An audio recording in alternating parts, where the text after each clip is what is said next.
Welcome everybody to today's Torah study. Originally the title of the Torah study was going to be the duty of society to heal all. And we were going to discuss, and we will, a little bit about society's obligations in general. Because of the recent events, as I put out here on the top of the sheet, where Puerto Rico's hospital is still in triage mode 2 weeks after Maria, I wanted to speak first a little bit about triage of the individual situations, and then work my way to society and discussing the questions in general that I think don't have good answers. So we are going to start with the classic sources, the classic source of, number one, the Talmud and Sanhedrin, of the obligation to save lives and how important that is. And is it imperative to save a life? Really derived from Leviticus. Do not stand aside when your fellow's blood is being shed. That is the classic source, Leviticus 19:16.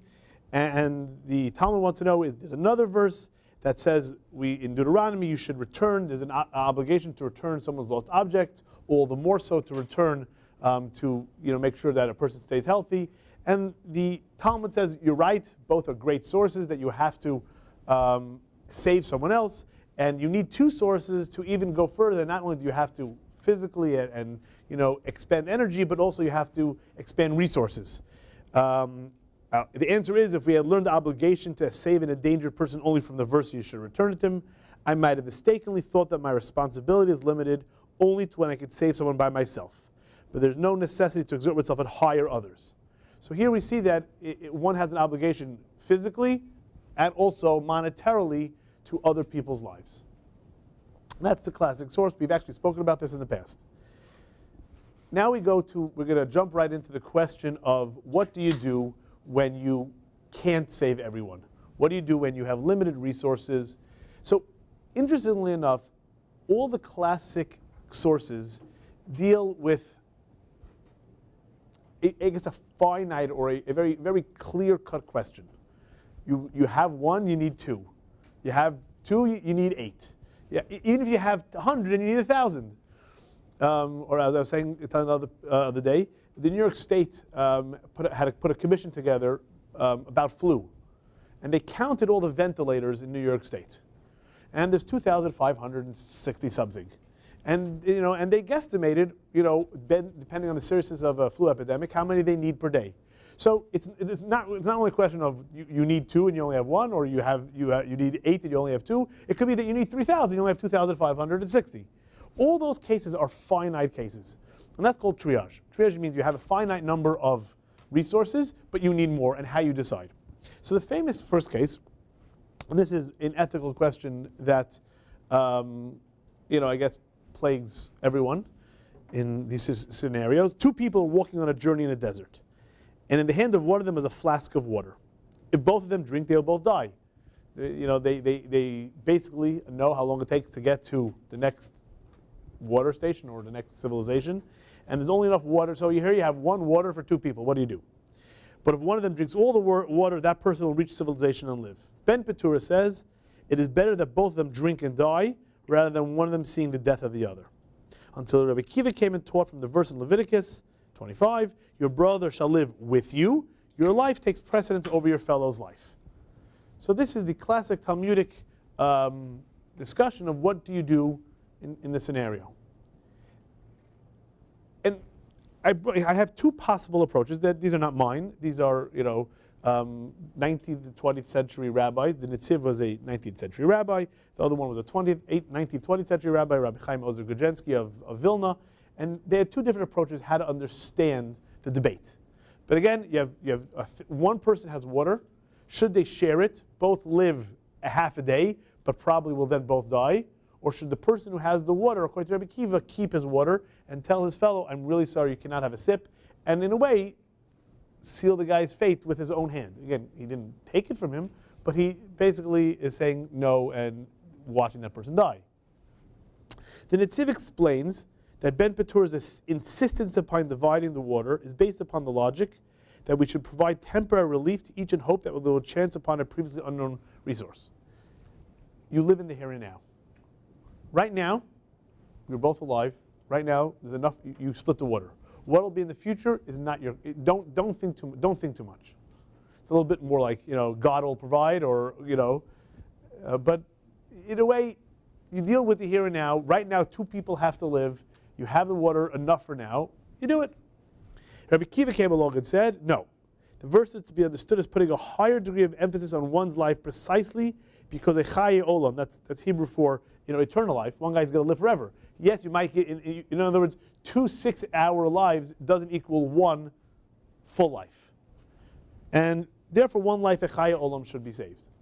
Because the Talmud doesn't mention the third scenario. You have one guy with 2 things of water and 2 other guys. So there's 3 people. Imagine there's 3 people in this scenario. One guy's got 2 flasks of water.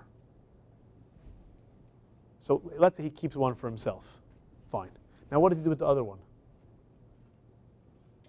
He could choose somehow, give it to one of the other people, or he could split it up between the 2 of them. Would Rabbi Akiva and Rabbi Torah argue if there's a third party making the decision? So according to the Netziv, the answer is yes. But the Talmud now doesn't tell us how to make the decision. That's the problem. The Talmud definitely says that according to the way the Netziv views the Gemara, that we value a complete life over a partial few hours or whatever it may be. So therefore, we'll do that. But now you have 2 equal, what do you do? Talmud doesn't tell us what to do here.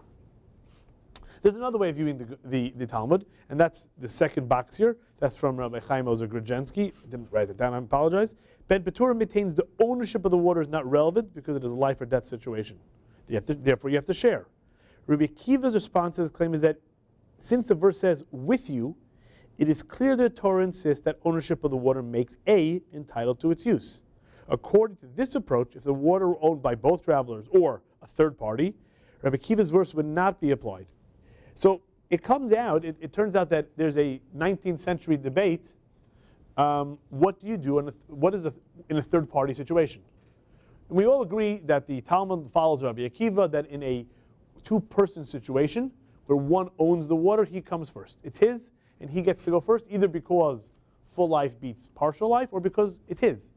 But there is a debate amongst 19th century scholars. In a third party, do you have the right to make a decision? So if you take a look at the next page, page 2, there was a famous lecture and book by Paul Ramsey in Yale. The book is called The Patient as a Person, 1970. And I'm going to skip to where it's D1, 2. He said you shouldn't make a decision. When the ultimate of life is the value at stake, and when not all lives can be saved, it can reasonably be argued that man should stand aside as far as possible from the choice of who shall live and who shall die. Which is Ben Petura's opinion. That means we will not decide at all here. We're going to give half and half, and then we did what we could do. We'll leave it at that. And according to Rabbi Chaim Ozer Grodzinski, that is what you do for a third party should do. And even Rabbi Akiva would agree, which is very interesting. On the other hand, the Netziv hold that you always have to make a decision, and we follow Rabbi Akiva, whether it's your water or it's a third party, and they have to make a decision. And then the question is how you make decisions. So on one hand, you have to treat people equally, maybe a lottery. There is a whole literature on when we follow lottery, and we could discuss, that's a whole, in Judaism, we all know from the famous story of Jonah, Jonah and the whale, and where they made lots and they cast them off. There's a famous case where, I'm going to forget it, where they did that, and then they arrived safely at shore and they brought the guy to trial. And I don't remember the name, but you can Google it. And then you have other options favoring the worst off, maximizing total benefit, utilitarian, promoting and rewarding social usefulness. So there are, and the truth is, it's good to study these things, because if you don't study and prepare in advance like New York State did, or maybe, right, then you hit a situation where people don't know what to do, and then I guess chaos breaks loose, and then whoever is the strongest or whoever has the most influence will get the dialysis machines, right? Just to bring it back to Puerto Rico, when you have no electricity or very little electricity, and you can only run a very limited amount of dialysis machines, what you're really saying is people are going to die. And how do you decide that? And unfortunately in Puerto Rico, it's going not with any logic. It's going with right, money or power or influence. So, it's good to discuss these things because hopefully it should never happen, but we see that it is a possibility even in 2017 America. Okay, so, and again, there's a famous story. I couldn't find it in literature, but it's I guess, an orally redacted story that's in the beginning of the state of Israel. There was a scenario when 8 children needed penicillin, and they only had 2 doses for a certain, I don't know, didn't say what the illness was. And the hospital called the chief rabbi, Rabbi Herzog, and Rabbi Herzog said, I cannot make this decision. And Rabbi Herzog called Rabbi Moshe Feinstein, living on the Lower East Side, and he asked him what to do. And again, here you have a third party, you have a hospital, and you have 8 children, and you only have 2 doses. And they report, again, this is not printed in Rabbi Feinstein's responsa, they report, he said, you walk into the ward, and the first 2 children you meet, you give. And which, makes, in a way, some sense. If you take a look, I know it's a little bit out of order. If you take a look on page 4, there was one of the first and most important, one of the first writers on Jewish medical ethics was Rabbi Emanuel Jacobowitz, who was the Lord Emanuel Jacobowitz, of the chief rabbi of the British Empire and Commonwealth, preceded Rabbi Sachs. And he wrote in a few places, but in this book he writes, in Judaism we know of no intrinsic rights. Indeed, there's no word for rights in the very language of the Bible and of the classic sources of Jewish law. In the moral vocabulary of the Jewish discipline of life, we speak of human duties, not of human rights, of obligations, not entitlement. The Decalogue is a list of 10 commandments, not a bill of human rights. So, skipping to the last, I'll read. In the charity legislation of the Bible, for instance, it is the rich man who is commanded to support the poor, not the poor man who has the right to demand support from the rich. In Jewish law, a doctor is obligated to come to the rescue of his stricken fellow man and to perform any operation he considers essential for the life of the patient, even if the patient refuses his consent or prefers to die. Once again, the emphasis is on the physician's responsibility to heal, to offer service, more than on the patient's right to be treated. So that's a very, very bold and striking statement. And that's, in a way, that's how he explained why Rabbi Feinstein made that decision, was because he was saying is that you as it's not a question of which of the children have a right to it, it's a question of what you should do. And the answer is you can't make the decision, so therefore the first 2 children you meet, you give it to them because they're the needy, and you go on. He understands that Rabbi Feinstein did not look at it from from which child has the right to it, but you as the provider, you as the doctor, which one are you obligated? And since you can't make the decision, and again, we could make the case that you should do a lottery and have it equal as possible. He didn't like the lottery for probably a few reasons, but we can hear Paul Ramsey's words ringing in our ears that who are you to make a decision? So Rabbi Feinstein sort of said the same thing. I'm not going to make a decision. I'm just going to give it to the first 2 who I meet. Okay. Wonderful. So as I said, this is the classic source for triage, limited resources, when you're discussing the resources you have in front of you, and whether they're 2 for 1, 8 for 2, or 3,000 for 2,560 ventilators. Whatever it is, we're talking about a finite number. What do you do as a society? This is the question that bothers me. And I'd love if someone has sources that I couldn't come across, because it's very hard to find sources that discuss a society. Society is not dealing with the here and now. It doesn't deal with the resources that you have only in front of you at any given time. It means we have to make decisions based on what will be in the future. We have to make it. You can't spend all your money today, because you don't know what the future is. The society, for sure, is allowed to think of the future. That's the definition. You have to plan for the future. You have to think of how it's going to affect the long run, how it's going to affect future decisions. Unfortunately, there's very little in the sources that discuss this topic. There's one main source. That's source number 4, Talmud and Gittin. It is forbidden to redeem captives for more than their fair worth, out of concern for the public welfare, or in Hebrew, tikkun ha'olam. So again, it was common, very common, to capture people and hold them for ransom. if you want to take a look, I say see appendix for historical notes. If you take a look at page 6, everyone knows that the Jews of New Amsterdam, the original Jews here in the New World in 1654, were 23 refugees from Recife, which I guess we call Brazil. And everyone knows that what happened was the Dutch were very tolerant and very warm and accepting of Jews, and the Moranos or ex-Moranos who were living there, the West Indies Company, they went to Brazil. Unfortunately, in 1654, Portuguese retook Brazil. Now, Portuguese still had the Inquisition in 1654. The Inquisition followed them. Luckily, in the peace treaty, the Portuguese didn't just say, "Okay, we're here." They gave everyone time to leave, and they were allowed to take, obviously not their land, but they were allowed to take possessions with them. 16 boats left Recife. 15 went back to the Netherlands. One boat made it to New York, and it always bothered me why they picked New Netherlands. It was a wasteland. There were no Jews there. I mean, why they picked New Netherlands? And the answer was because the pirates attacked them and took all their stuff. So and now it makes sense. And again, I'm not saying Peter Stuyvesant's a good guy. He's not a good guy. If you want to look at the last page, you'll see. Page 5. You'll see that from a document. There's a book which has all the documents. His letter he wrote in the September of 1654. We could call that the first instance of anti-Semitism here in the New World.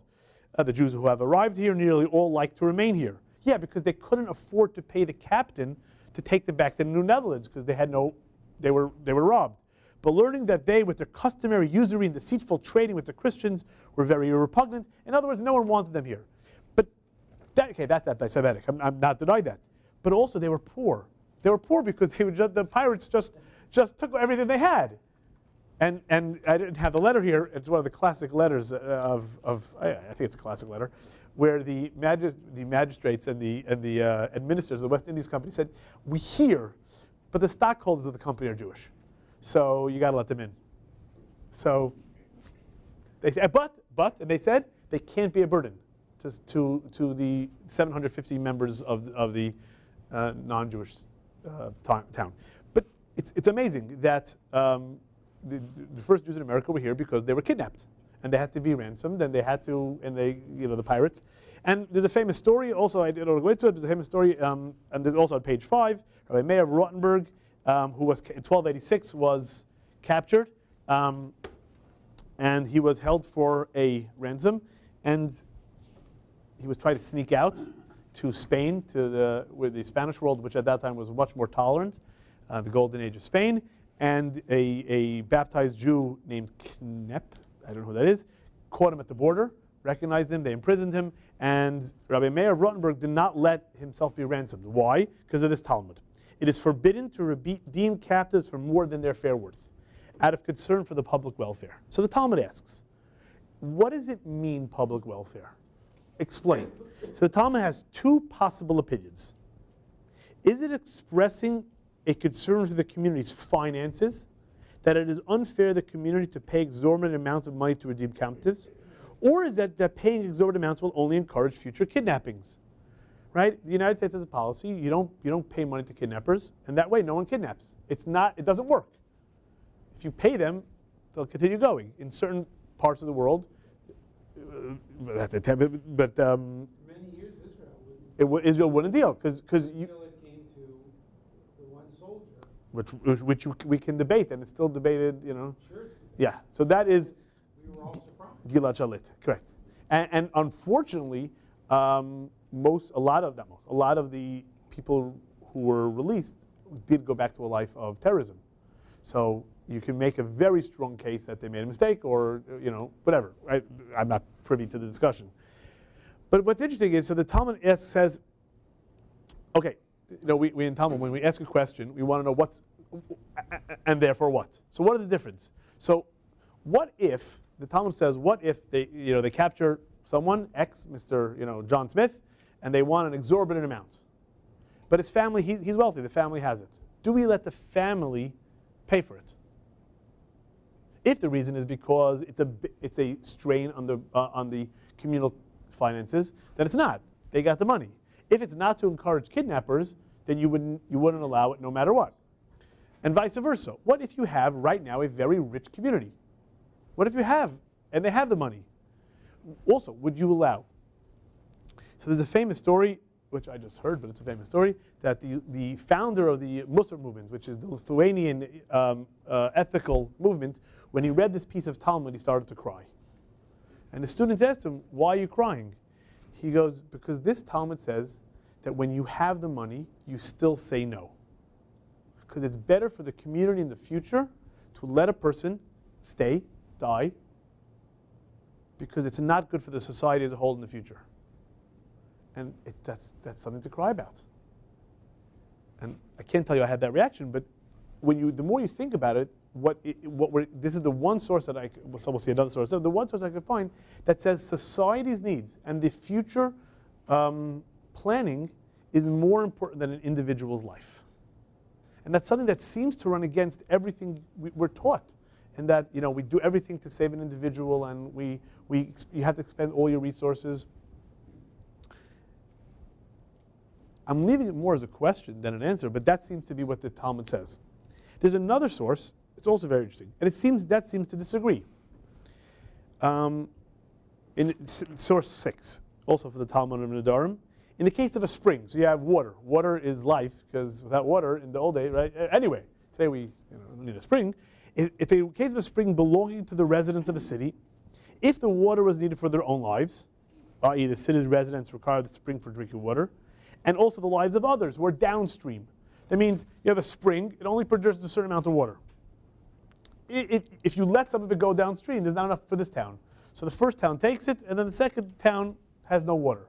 Well, that's okay, that makes sense. That's exactly what we learned by Rabbi Akiva. If you have the water, you go first. Okay. Likewise, there's the water for the animals, and also laundry. Now, look at top of page 3. However, if the spring water was needed for the lives of others and their own laundry. So again, imagine you have a resource which you need for 3 things. To live, for your animals to live, and to do laundry. Because to be clean, you need the water. But if you use it for all your needs, then the next town won't get any water and they'll die. On the other hand, if you would just cut back from you doing any laundry, no cleaning, and you leave them, they would live. So what would you say? What would you say? What? You would think that would make sense.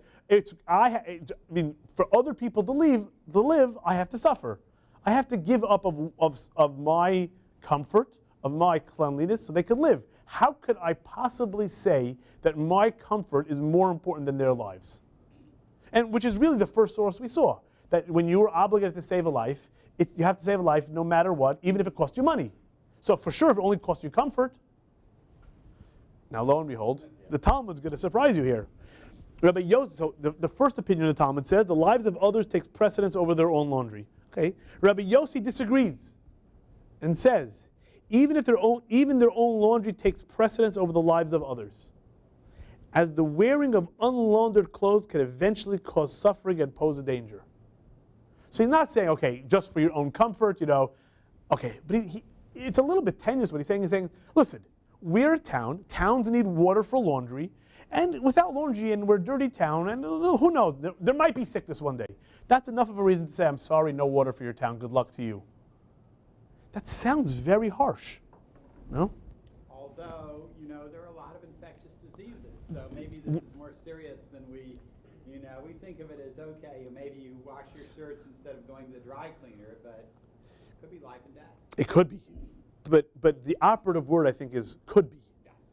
So, in other words, what you're really saying is the could be of a society is more important than the present need of another need of people who need water to live. Your could be, so here you have the other source, and you have a disagreement. The main opinion of the Talmud is, are you crazy? Give them water, don't bathe, you're out of your mind. And Rabbi Yossi says, wait a second, the society has a right to say what they need, and not because just to have Mercedes, but to, because there could be a need, and that's enough. That's a very interesting thing. So Rabbi Tandler, who's still alive today, he's a professor of biology in Yeshiva University, Rabbi Feinstein's son-in-law, we've mentioned before, and he basically says, a community as opposed to an individual is required to think in broader terms. either because the future needs of its own citizens take precedence over the immediate needs of another community, or because when dealing with a community, Jewish law requires the leaders of a society to take into account future needs when allocating resources. And here you've opened the Pandora's box, which you can't get out of. There was a rabbi, Rabbi Shlomo Zalman Auerbach, one of the leading rabbis in Israel, died in 1995, in March of 95.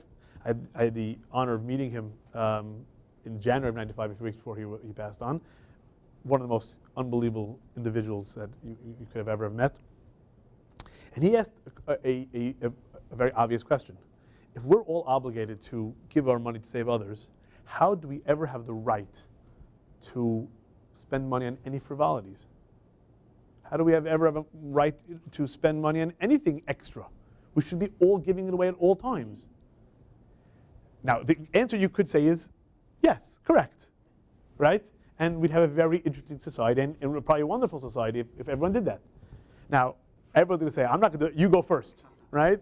But it's the thought question, in a law-abiding, ethical society, you don't find that. Why not?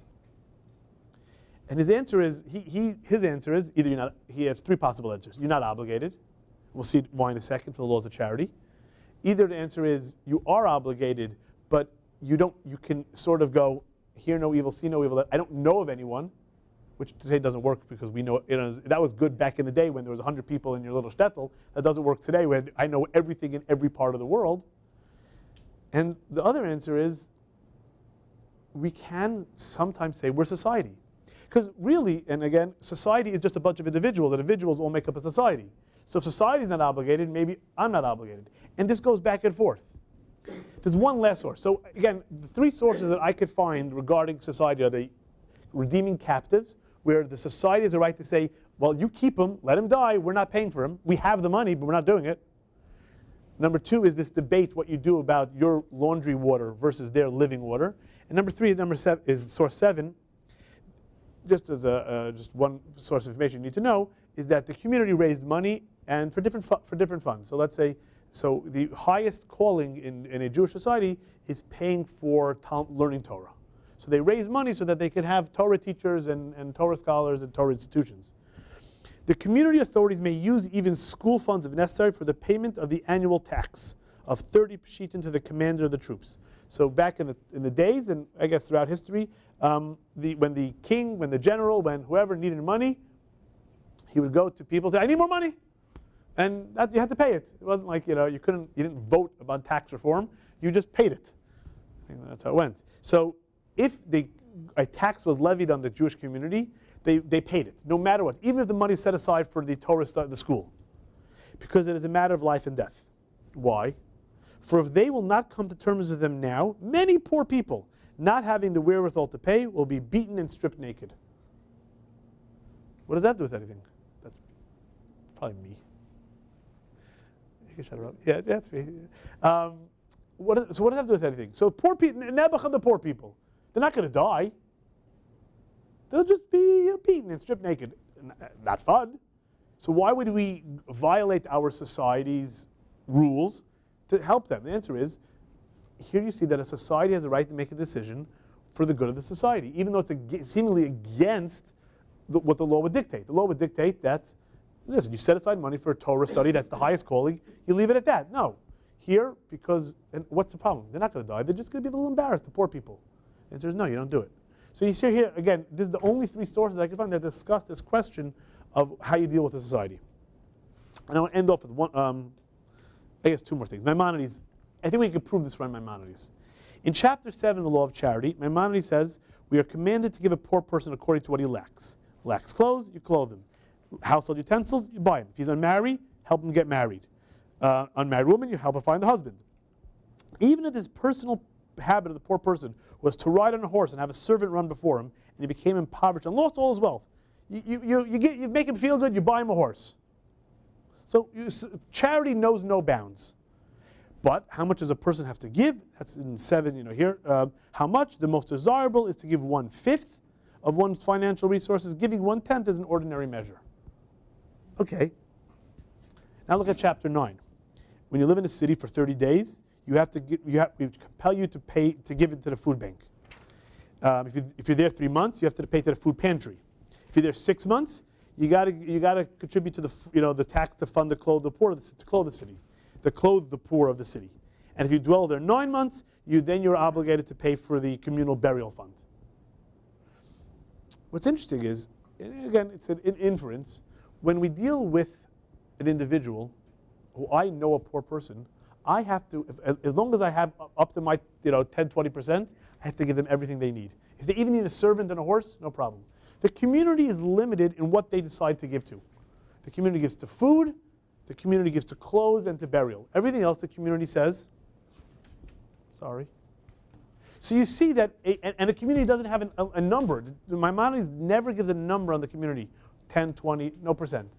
So you see here an inkling of this concept that society's way of dealing with it and individual are different. And that's a problem. And Paul Ramsey wrote it the best here, the last source, source 10.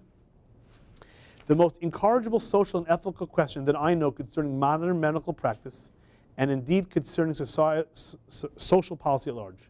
This is the matter of ordering our medical priorities and ordering our overall social priorities, including medical needs, in some more rational way. What should be the medical priorities? Indeed, who shall say, or how do we go about deciding what sorts of medical services should be given priority over others? And it's a wonderful paragraph, and that's how he concludes his book, The Patient as a Person. Once you get past an individual and past the resources that are here in front of you, and you get it to a society question where you're allowed to think of the future, how do you do that? And my only answer to you is, I don't know. And that's okay.